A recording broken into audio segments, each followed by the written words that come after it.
Welcome to a championship edition of Red Corner, Blue Corner. I'm Devin Gardner, and as you can see, I am all alone.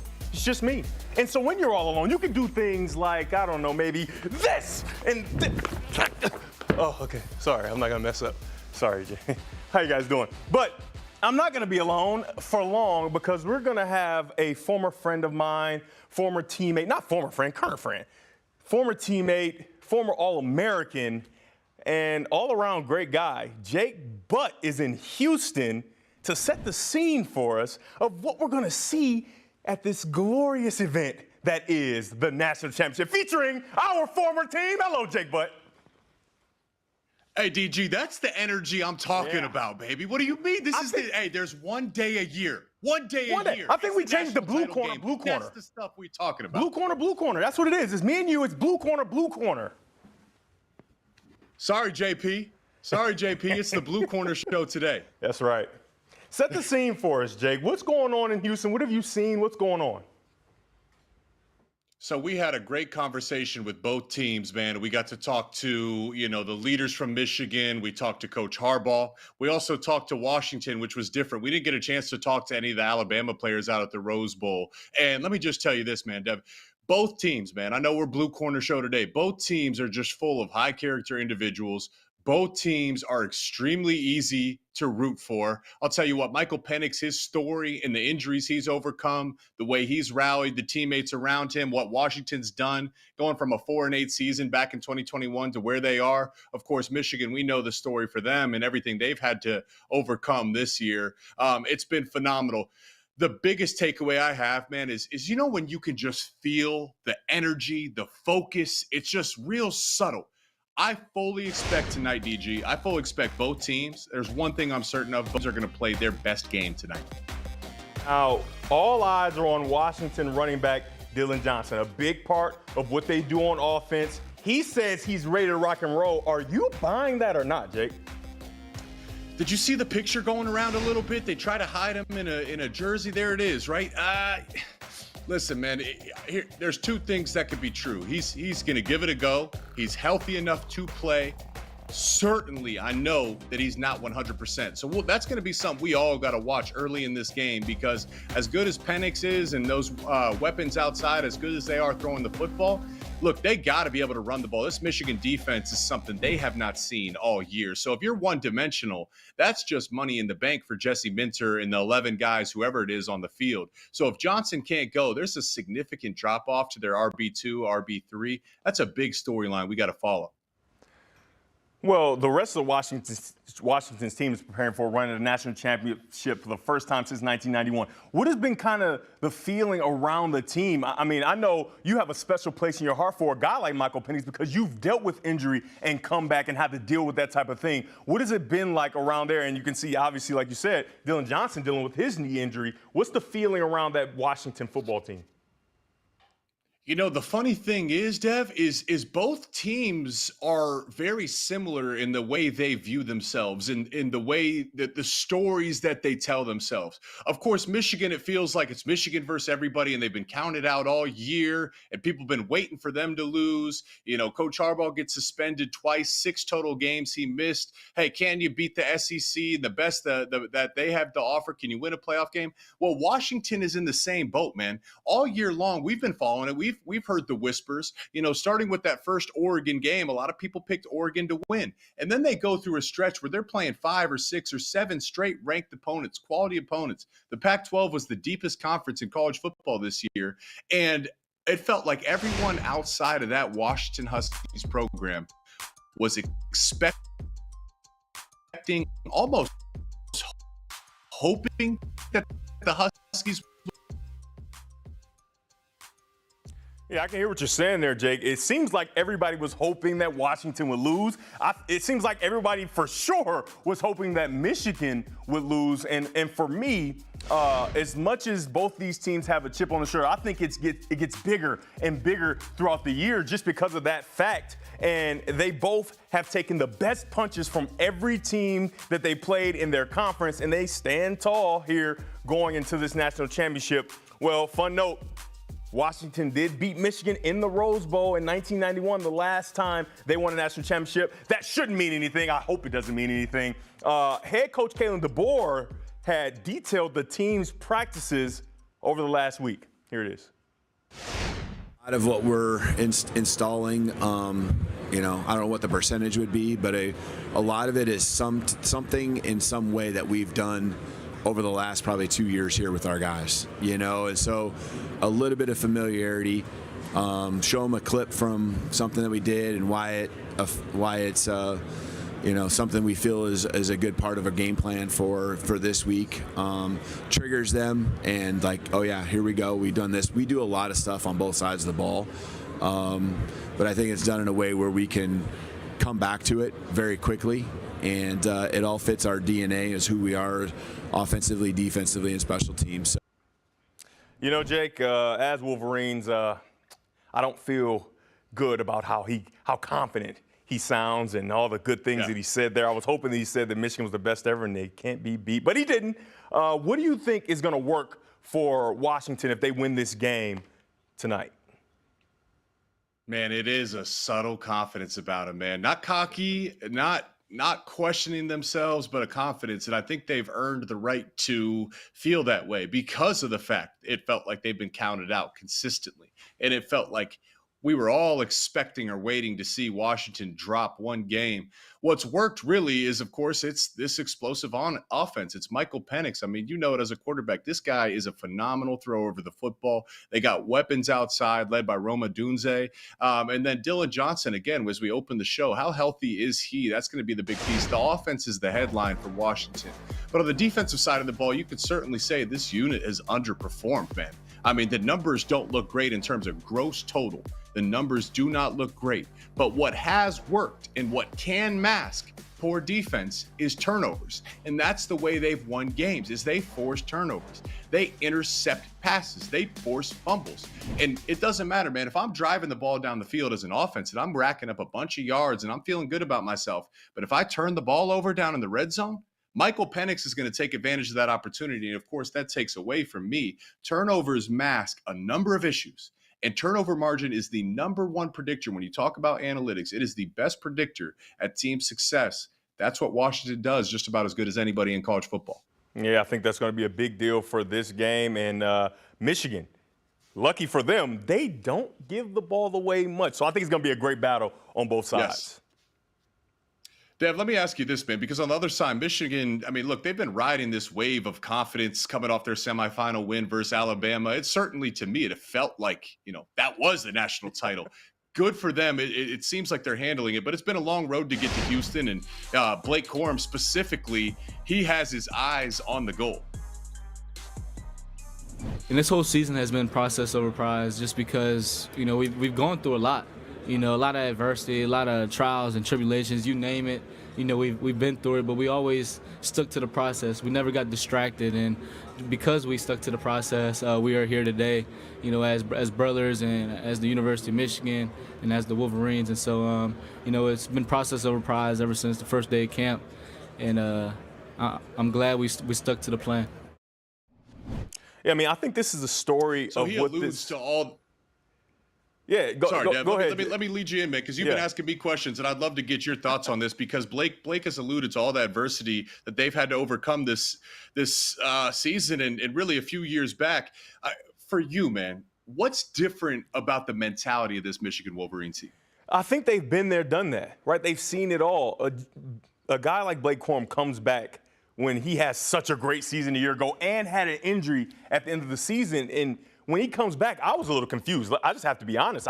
What are you doing? Right? You're a running back, right? You age a little differently than other football players. But he saw something in this team, and he was exactly right. Came back, and now they have some unfinished business. They got Ohio State again. They win the Big Ten championship again. They now get over the hump against an SEC opponent and a playoff win. Now they just have to finish the deal. I think that this team is so different because of the leadership from not only Blake Corum, but the quarterback position. Just completely unshaken. Yes. When you have a quarterback who is in the midst of a Heisman race, right? Everybody thought J.J. McCarthy, at one point, he was the betting favorite to win the Heisman. And just after that, they run the ball 32 straight times. 32 straight times, and you never saw any kind of division in the team. The quarterback was actually a proponent of it. He's like, please, guys, let's all run the ball and win this football game. It's all about winning, and I think that's so important, and Blake is a great example of what that Michigan team is. He's a microcosm of who they are as a team.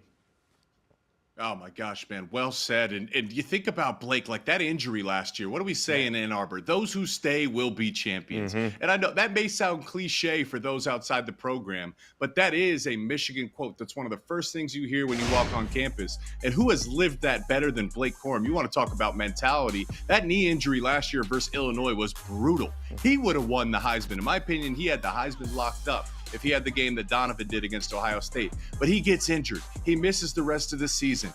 I thought he should go to the NFL. I'm like, man, those injuries pile up. He decided to stay. And he said, I'm going to overcome this injury. Adversity will not faze me. I don't care what would happen to others, but I'm coming back to be a champion and lead this team. When you talk about mentality, as you just did, he is the perfect example of overcoming that mental adversity. And of course, J.J. McCarthy, the quarterback, is another big reason. It has been just a fun ride, DG. What has stood out to you when you talk about J.J. McCarthy and his role in the offense, because he alluded to him real quick? What has stood out to you about his progress? I think it's his poise, and especially early in the season and going throughout the season, I have a unique vantage point where I dive into the film. I don't just look at the stat line. I don't just watch the highlights of the game. I dive into the film, and so what he's been able to do as far as his reading of coverage and knowing where to go with the ball and having a plan, and also in the run game, getting guys in, getting the team in good plays, and also changing protections to protect himself and not have to use his great athletic ability. He just has become a complete quarterback during this year, and he has been selfless in every way possible. He doesn't have to throw for 300 yards. He doesn't have to throw for 250. He is fine with doing whatever it takes to win, but I think tonight he's going to have one of his biggest nights in the history of his career at the University of Michigan. I got to imagine the Michigan fans that are tuning in right now are getting fired up here at Utah, man, because I'm getting fired up a little bit. Hey, they should be. Now, what's also true is Washington has some big-time opponents and big-time receivers. And as you guys know, Red Corner, Blue Corner, our show is an interactive show. Of course, this is Blue Corner today. But we love to hear from you guys. And we do have a fan question from a fan down here in Houston. What do you guys got for us? This is Garrett from Seattle, Washington. I want to know if Will Johnson, game on the line, can lock up Roma Dunze. I don't think so. Go Dogs. Jake, what do you think about that? What do you think? I'll take it. Okay, I'll give it to you. I'll give it to you. Yes. His length, I think, is a huge deal in all of this. I want to take you back to the Ohio State game. He's already been in this moment. Now, Roma Dunze has not been in this moment against a corner like Will Johnson. Will Johnson got a chance to go against who I believe is a generational talent in Marvin Harrison Jr. in the Ohio State game. And that's about as big a stage you can be on aside from the national championship and the playoff games. So I think that he's already been through it. He won some, he lost some against the best receiver of a generation. I think he's completely not only equipped, but ready to go against Roma Dunze. And I think it's going to be a heavyweight bout. Yeah, I love the tale of the tape, man. It's like a great boxing match or a great UFC. You have the size there because Roma Dunze is a big, lanky, rangy receiver, 6'3", but so is Will Johnson standing at 6'2", and he can get his hands on you. That can knock off and disrupt the rhythm and timing. And of course, a split second is all the Michigan D-line needs to get home. What I'm most excited here is not just Will Johnson, because it can't just be on him to stop Roma Dunze. It's going to be on, to me, it's on Jesse Minter. And what you heard Marvin Harrison Jr. say after Ohio State played Michigan, he said, I've never seen the coverages that Michigan threw at me that Saturday afternoon on November 25th. So I'd imagine it's going to be the exact same thing. And again, I keep coming back to this, DG. If Dylan Johnson can't play, and that makes Washington more one-dimensional, meaning they cannot run the ball, think of what that does from a play calling standpoint for Jesse Minter. Yeah, and this Michigan team expected to be in the national championship. So Jesse Minter had some stuff tucked away and saved to make sure that this wide receiver who's so great has some of the same sentiments that we heard from Marvin Harrison Jr. 100%, man. And listen, I know you've done some great thing diving into the tape. You are our quarterback here, so we are going to step aside. And Devin, you dove into Michael Penix's game tape. You found some things that we all need to see. DG is going to break it down just in a little bit. tackle the big questions for the big game, and one might not even be answered until the game goes final. Check that out and more here on Red Corner, Blue Corner.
Welcome back to Red Corner, Blue Corner. Well, actually, we changed the name. Jake and I changed the name, so let's call this Blue Corner. Let's hide this behind us here. Blue Corner, yes, the Blue Corner, Blue Corner. Welcome back with my good friend Jake Butt in Houston, on the ground, feet on the ground. He knows exactly what's going on. And before the championship, we have some big questions that need to be answered, Jake. And obviously, who better to answer those questions than the great Jake Butt? Let's get right into them.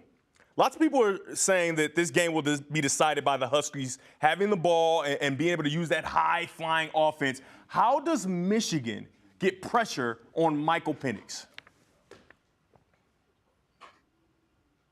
It's going to take, when you think about pressure, it's not just the D-line, and it's not just the edge guys, and it's not just when Jesse Minter sends a blitz, okay? It's going to take all 11 guys. There's going to be times where the secondary is going to have to hold up, and Jesse Minter is going to have to call plays that switch the picture in the back end, which forces Penix to just pat the ball once or twice. That extra split second could be the difference between a sack and a completion. So changing the picture in the back end. I also think the interior guys, Chris Jenkins, Mason Graham, and Kenneth Grant, big 300-pound bears, but they can move quickly, and they're great with their hands. Those guys have to push the pocket back into Penix's lap. And then what we saw is Josiah Stewart, man, he closed out the game against Bama, blowing up the right side of their offensive line. He was in a great addition into the transfer portal. He's going to have to play a big game. So there's going to be times when they rush 3.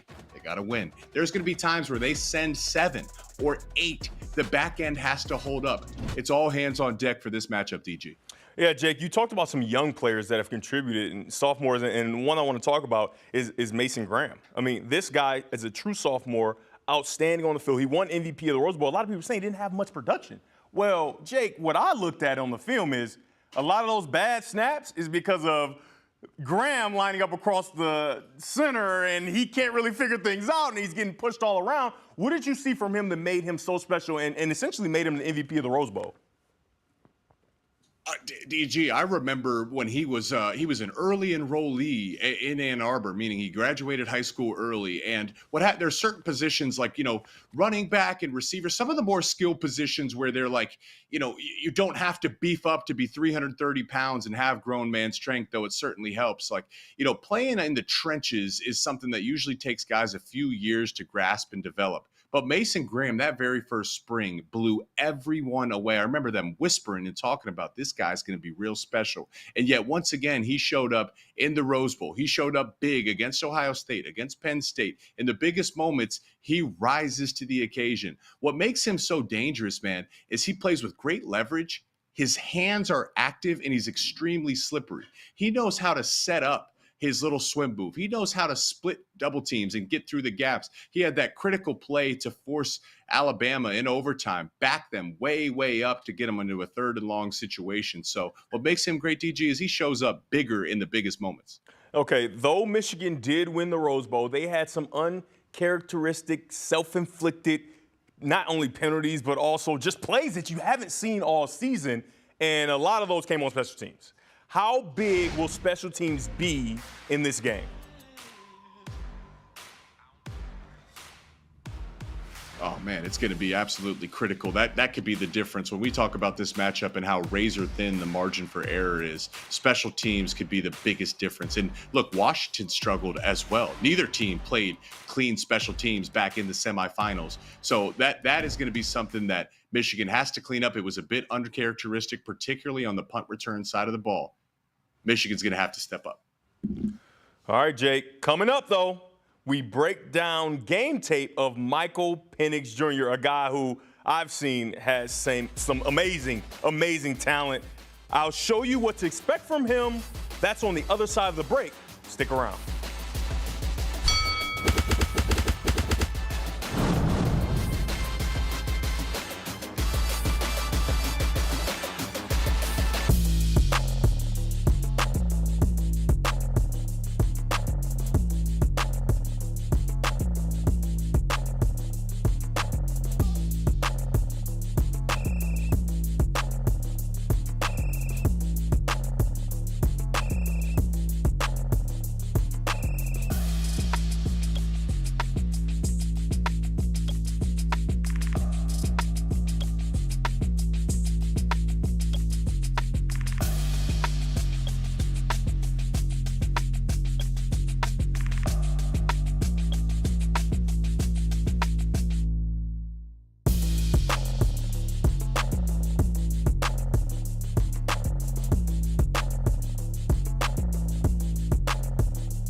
Welcome back to Red Corner, Blue Corner. Now we're going to dive into the film of Michael Penix. But before we do that, we have a special guest.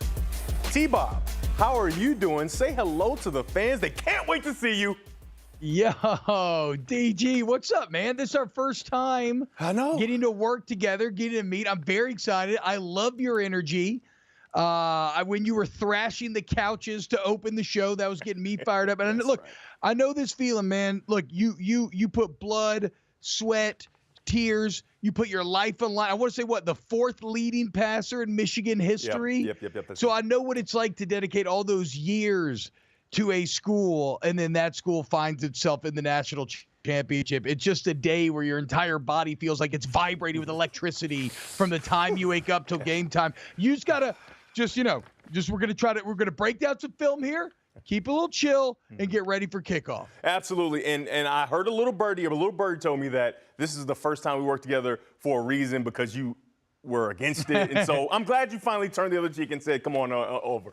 So I'm excited to talk about Michael Penix. Man, first, let me just tell you, this man on the screen right here is something special. Left-handed, I don't always love left-handed quarterbacks, but it's so beautiful. He throws one of the best deep balls I've seen in all of college football. Let's take a look at some of the things that he's done that's made me so impressed.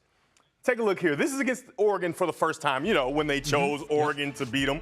All right, he drops back, and this looks like just a regular road post to an open target, but it is not. Let me show you. Cover 4 safety here. Maybe going over the top, possibly, maybe not. Cover 4 safety here. Oh, I'm sorry. Let me get that out of the way. Cover 4 safety here. Cover 4 safety out of the screen there. Now, what's our favorite concept versus cover 4? You want to get one post to take the attention of this safety, and then another post that can run the field with all this space to throw. Now, the beginning of this play is so cool because they have a fake screen. You've seen these all the time, the fake bubble screen, send the guy up the seam, and he assesses that it's not there so quickly. You got 1, 2, 3 guys over there over just 1, 2 Washington players. So you go quickly over to the double post, and he does all of this in under 3 seconds. Under 3 seconds, T-Bob. This is amazing to see him get through his reads and process and make sure he used that pure progression ability to get to his correct throw. What did you see on that play? Well, I mean, look, I love probably the weakest part of my game is coverage breakdown. So I love seeing that from the cover 4 angle. One thing that does jump out to me, I know that Washington does a lot of this, is keeping these weapons in these tight formations and then kind of use him to break out from there. Dunze basically lined up right off the tackle to start that play. And it looks like Westover kind of sucks that safety down to open it up. After Dunze leads the outside, comes back in. But to me, look, I look in the trenches, man. And when you're talking about Washington, as we're going to see on these 3 plays, the interior, not the best. They're good. Obviously, this is the best offensive line in the entire country. They won the Joe Moore Award. But the interior can't get beat. But these 2 tackles, Rosengard, Fatanu, these are some absolute dogs. Yeah. Look at the left tackle. Go to the end zone view and look at Fatanu, how easily he handles the pass rush here with a little veteran hand swipe to get him down on the ground and give Michael Penix time to create this play. It's subtle. It's beautiful. They look like they're undersized, but you know what they are? They're athletic. And that's one of the reasons why Washington currently finds themselves in the position that they're at currently. Yeah, and what I've seen watching the film is that Michael Penix not getting a lot of pressure is a big part of Michael Penix because he processes so quickly. When you're getting the ball out in under 3 seconds, who has time to get to you, especially when you have a talented offensive line? Here's another example of it against Arizona. Now, you have a pure progression read, right? When I say pure progression, he's going to go, we got dig. Everything is going into his eyes, right? So he goes, these 2 will serve as number 1, right? Let's use both these as number 1 because he can see them at the same time. This is going to be his number 2 read here, and then we're going to go 3 to the corner, and then he got a swing here as number 4. This is what we call pure progression. He gets through this read, and if you want to count these 2 guys at the bottom as 1 and 2, It is 5 different reads that he went through in less than 3 seconds. 1, 2, 3, and he gets to that swing pass. And because he gets there so quickly, you get a big play of about 15 yards on a swing pass, T-Bob. A swing pass. If you can do that against Michigan, it's going to be big problems because you cannot allow the rush to get there. So help me out then here, DG, because before I give what I saw, how much of that takes place pre-snap when you're talking about elite quarterback play? Like, because he is processing it so quickly, and as we'll see, he uses it to deal with the interior getting beat and makes it not a big deal at all. But how much is, like, what boxes has he already checked off pre-snap when he's going into that progression read? Well, you look at the defense and you say, hey, do I have it? But you don't just turn things down, right? So when he saw that the defense was kind of flooded to the boundary, he probably stayed with it. He said, hey, let me just check and see, right? You don't want to just turn it down right away. You want to check and see. Right now, you have 1, 2. Right, so it seems like it's just going to be one-on-one, right, on both of those guys. And when you let it play out here, you can see it is, and they cover it well. That's fine. Move on to the next thing, right? So you start with the front side, and so the cool thing about pure progression is it's just reading across the board. Your eyes will take you to the open guy, but some players get stuck, right? They get stuck, and they don't want to leave that first initial read. For Michael Penix, he knows, I got to get this ball out. I'm going 1 to 2. The dig's coming right into my eyes makes it super simple right across. And it's almost like you ever clean a chalkboard or clean a whiteboard, you just wipe across, right? So you wipe from here and you wipe right across, and their eyes take you to the swing pass, and that's how he's doing it, right? He has a plan. He's fully immersed into that Kalen DeBoer offense, and he knows exactly where he needs to go with the ball. Now, this last play. Well, and look at how it helps him. The quickness of everything helps him beat the interior pressure there. 100%. The guard gets smoked. He has a man in his face. And as you said, he protects himself with the quickness of decision making. And if you watch a Texas game, he can protect himself with his mobility in the pocket as well. Yeah, that's one thing that's going to show up big, I think. I think they hit it just a little bit because they didn't need it as much. Remember at Indiana, he was almost looked at as more of a runner than a thrower, right? He still has that ability, and I think he's going to show up big in the game. But here it is again. We just talked about pressure. He's good under pressure. We haven't seen him under a bunch of pressure, but when there is pressure, he's successful. This game is called the Apple Cup. It's a rivalry game. It's a huge game. And earlier in this game, with a score 14-14, he threw an interception about 2 drives ago, right? On a slot fade route. Everybody knows slot fade, one of the most indefensible passes in football. He threw an interception. This is courage and conviction. This is the same play, aside from the backside double post, that we saw where you fake the bubble screen, right? You fake the bubble screen, and then you throw downfield. He's going to do that, and it is an absolute dart. That's conviction. That's know it. That's I can do it, even though I had some issues earlier. And I want to take this down. I want to slow it down for you so you can see how great this throw is. Ooh. That's the window we have to complete that ball. The Washington State defender is doing everything he can. He even interfered just a little bit, and this ball is absolutely perfect, and it can go unnoticed because it happens so fast. You got to get to the extra point, all these different things. This is about as beautiful a throw as I've seen, and he has the courage and conviction to still make that play. So for Michigan, if you're going to get turnovers, don't think he's going to come out scared, right? This is the same play that they played earlier in this game, and he throws it to perfection in a great catch by his wide receiver. Well, and that's the danger of Michael Penix, right? Like I was talking to someone the other day, a gambling expert who views things like very analytically, and he kept talking about how, essentially Washington has made their hay on a lot of like one-on-one, a lot of 50-50 balls. But the only thing is, when it comes to the combination of Odunze and Penix and McMillan and Polk, it's less 50-50 and it's more like 80-20. Now, there is a truth about this game, right? Washington, there are 2 truths. Washington has never seen a defense like Michigan, and Michigan has never seen an offense like Washington. Which one of those ends up being more true? And one of the key elements in deciding that is going to be whether or not those Michigan defensive backs can break up those plays. Can they win some of those battles? They're not going to win them all, but can you win a higher rate of them, show a little more resiliency than has the majority of secondaries that Washington has squared up with this offseason. This season, in that play, you see the interior pressures in his face immediately. It doesn't matter. I also love how the back shoulder actually kind of naturally leads him to making it look like he's going to throw that bubble screen, and then it ends up just being a beautiful dart. Yeah, the one thing that's going to be big in this game, though, is actually a perfect matchup. The teams that Michigan has played, the offenses have not been very good. About 88th when you rank them all and average them. And for Washington, the pass defenses they played haven't been very good. About 93rd, 96th when you average them. So it's a perfect matchup of these top teams on their respective sides of the ball, and I can't wait to see it. Thanks a lot, T-Bob. Now, coming up, we go from Houston to Vegas ahead of one of the busiest nights for the sports book. J.J. McCarthy said it best. Bet. We'll be back in just a few right here on Stadium.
Evans here from Live on the Line with the whole enchilada on the line. Let's go ahead and make some moolah tonight. My best bet on the board, I'm going to take Washington first to score 10 points in the matchup for the title tonight. That's a plus 115. Yeah, I got seduced by that juice there at BetMGM. Look, Washington started off many games fast against stellar defenses this season.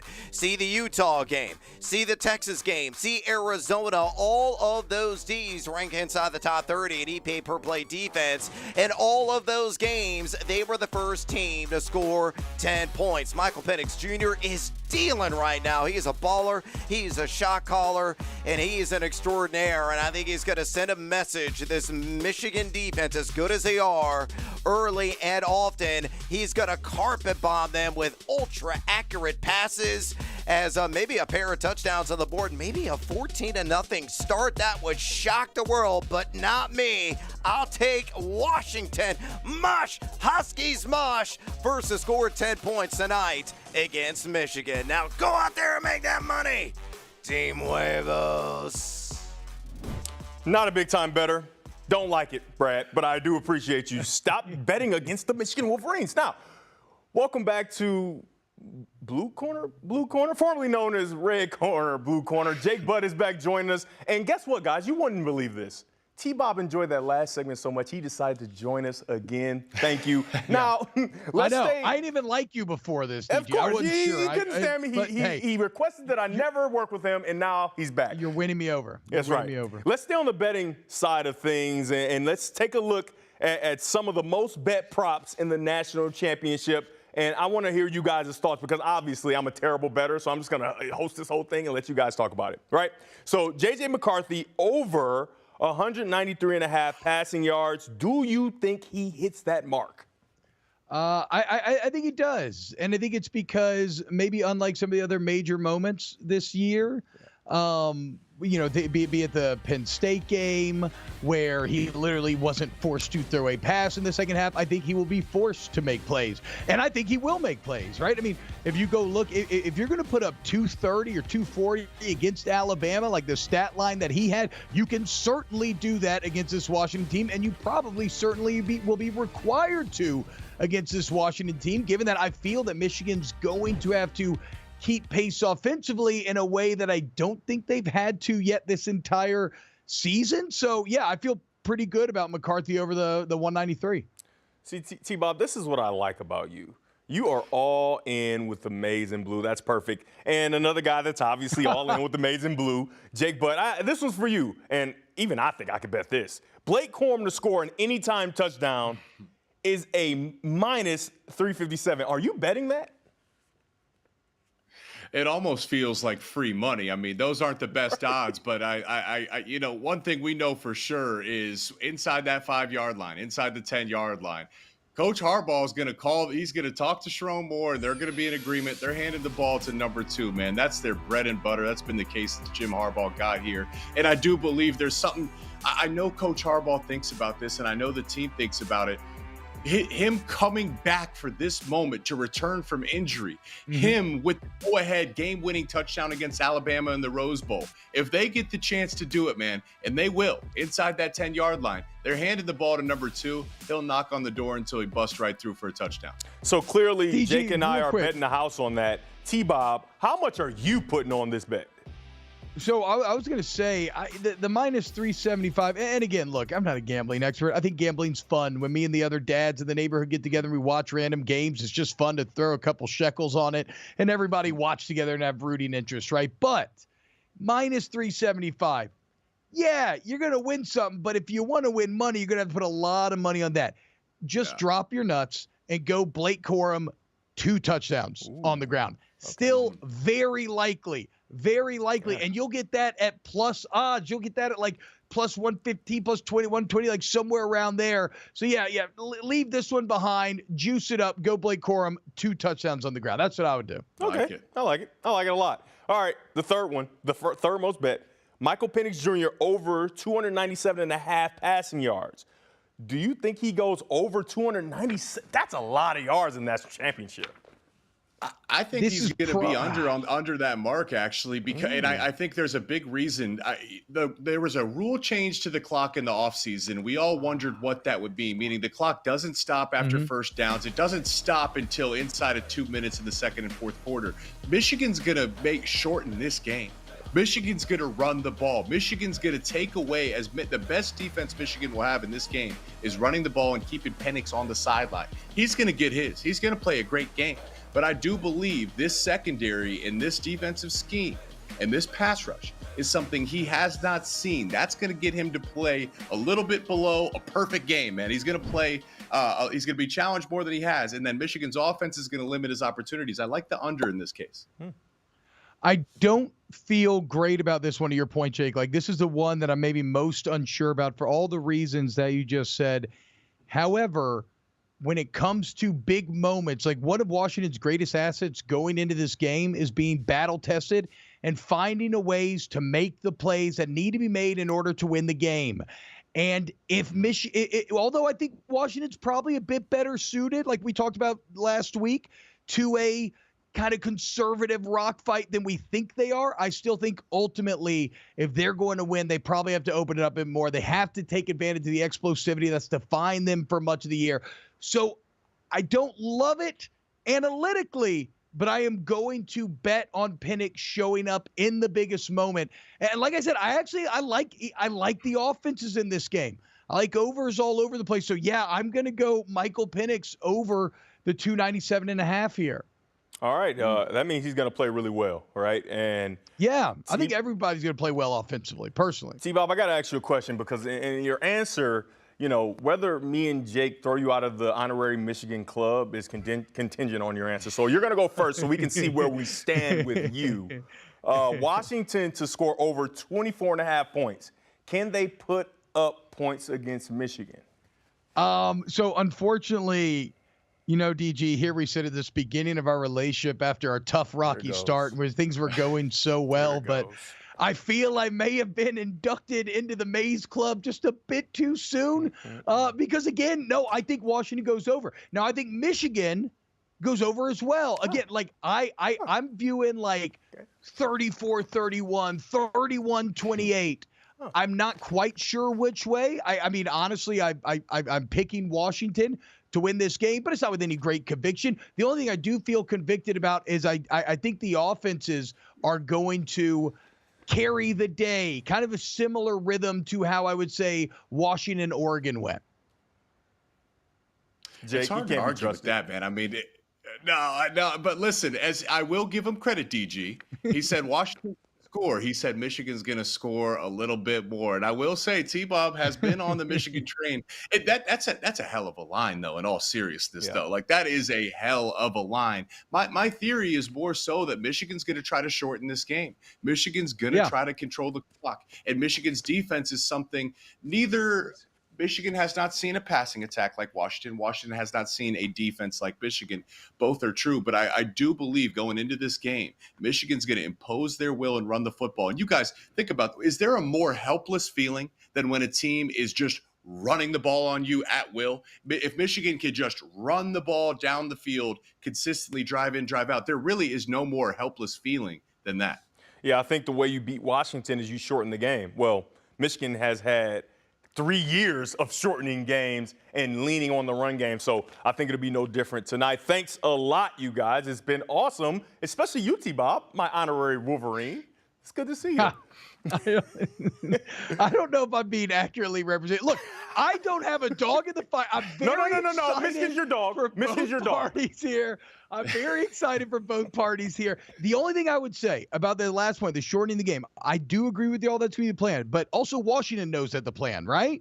So, like, maybe they sell out to stop it and force JJ and company to do it. Maybe they can't. But beyond that, that's a good point. Washington nearly doubled up Texas in time of possession, and yet Texas nearly matched Washington's offensive production. Like, Washington's defense on a play-by-play basis is not the best.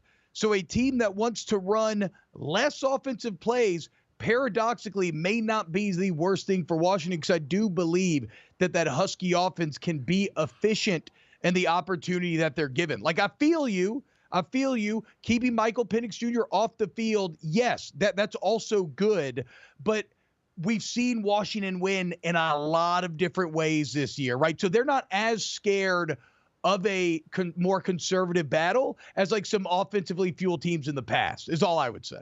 Yeah, thank you. And Jake, obviously, he's an honorary Wolverine. Paradoxically, I mean, oh my goodness, his word is amazing. So thank you, my honorary Wolverine, even though you're reluctant. Coming up, it's almost that time, guys. We're giving you our game predictions next here on the Red Corner, Blue Corner, or as you know it today, Blue Corner, Blue Corner.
All right, welcome back.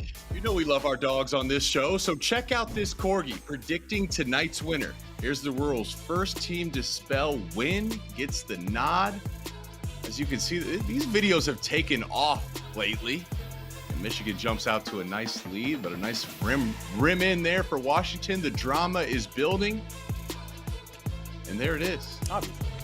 See, I like all dogs, but I really like this corgi too, Devin. I mean, this is exactly what you want to see. I Right? always like corgis. They're so smart.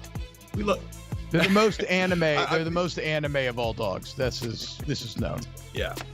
And this one's been phenomenal, man. These videos, I swear, they've taken off, and they predict at a very high clip. Very high. That's always interesting. Well, all right, guys. Before we get to tonight's Yeah, predictions, y'all how hope about it's some motivational interesting. speeches? Yeah. Yeah, exactly. How about some motivational speeches for this team, though, T-Bob? Because you've been to a national championship, right? You are well versed. I've won one in and lost this one. Yeah. Day. Can you give a pump-up speech to the Huskies? Well, look, here's the deal, Washington. What do? You go on the websites right now, you look at who's favored, and wouldn't you know, it's the big, bad Michigan Wolverines, all the way up to 5 points. But, as we know, this is nothing new for you. They said USC was better than you this offseason. They said Oregon was better than you this season. Twice. They said Texas was better than you. Who gives a damn about what they say? Because the bottom line, when it comes to the Washington Huskies, it's all about us, Huskies. The guys in this room, all we do is win. The whole is greater than the sum of its parts, and we're battle tested, okay? 10 games in a row by 10 points or less, over 20 wins in a row. All we do is win. So I don't care what they say, because tonight you're going to feed them some big Penix energy, and the Huskies are going to be national champions for the first time since 1991. Now, T-Bob, you always bring the juice. I'm going to give you credit. You're almost like a W.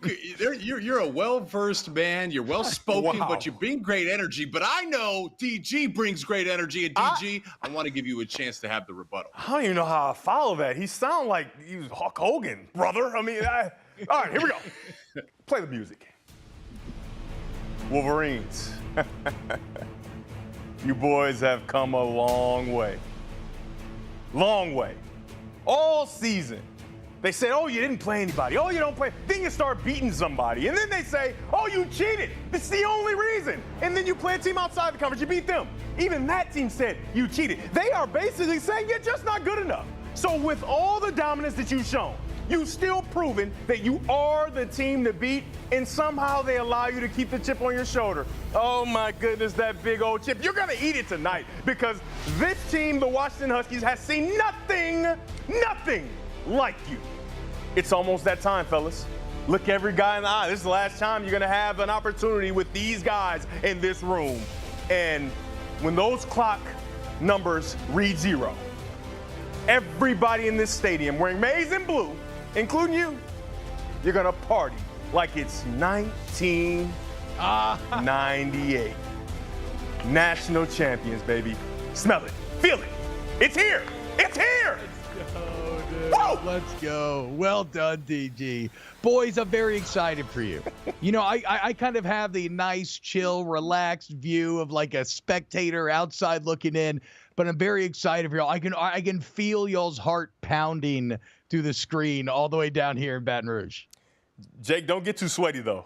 Don't get too sweaty. He's already sweaty. He's already sweaty. I've been soaked, dude, since this morning. I'm fired up. Oh, man. You guys give me those speeches? How could I not get sweaty, man? I'm ready to. It's a national title game. I'm not apologizing for nothing, dude. I'm ready to go. We got to wrap this up, though, because I know our viewers and our fans are dying to hear the final score prediction. DG, why don't we start with you? What's your final score prediction, and can you give me the MVP of the game? Let me get 34, obviously, Michigan, to 21.